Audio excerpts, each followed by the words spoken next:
পাকিস্তানকে হারিয়ে ঐতিহাসিক টেস্ট ম্যাচ জিতল বাংলাদেশ। লাইভে এসে সাকিবদের প্রশংসায় ভাসিয়ে কি বললেন মাহমুদুল্লাহ রিয়াদ, বিস্তারিত দেখুন পুরো ভিডিওতে। দর্শক, ইতিহাসের সাক্ষী হয়ে থাকলো পাকিস্তানের রাওয়ালপিন্ডি। পাঞ্জাব প্রদেশের মাঠে পাকিস্তানের বিপক্ষে টেস্ট ক্রিকেটে প্রথম জয়ের ইতিহাস তৈরি করল বাংলাদেশ। শুধু জয় বললে ভুল হবে, এই ম্যাচে তাদেরই মাটিতে পাকিস্তানকে রীতিমতো বিধ্বস্ত করে ছেড়েছে টাইগাররা। জয়ের জন্য মাত্র 30 রানের লক্ষ্য তাড়া করতে নেমে 10 উইকেটের বিশাল জয়টি পাকিস্তানের বিপক্ষে টেস্টে বাংলাদেশের প্রথম।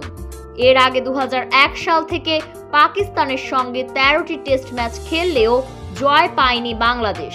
অবশেষে আজ রোববার 24 বছরের অপেক্ষা ঘুচল বাংলাদেশের। এদিকে পাকিস্তানের বিপক্ষে ইতিহাস গড়ে ম্যাচ জেতায় লাইভে এসে সবাইকে অভিনন্দন জানালেন মাহমুদুল্লাহ রিয়াদ। তিনি বললেন, সবার জন্য শুভকামনা রইল। সবার একক পারফরমেন্সে পাকিস্তানের বিপক্ষে আমাদের কাঙ্ক্ষিত জয়টা এসেছে। এক কথায় সবাই জীবন দিয়ে দেশের জন্য লড়াই করেছে, তার জন্যই আমাদের ইতিহাস গড়া হয়েছে। তাই বলছি, সবার জন্য আমার পক্ষ থেকে শুভকামনা।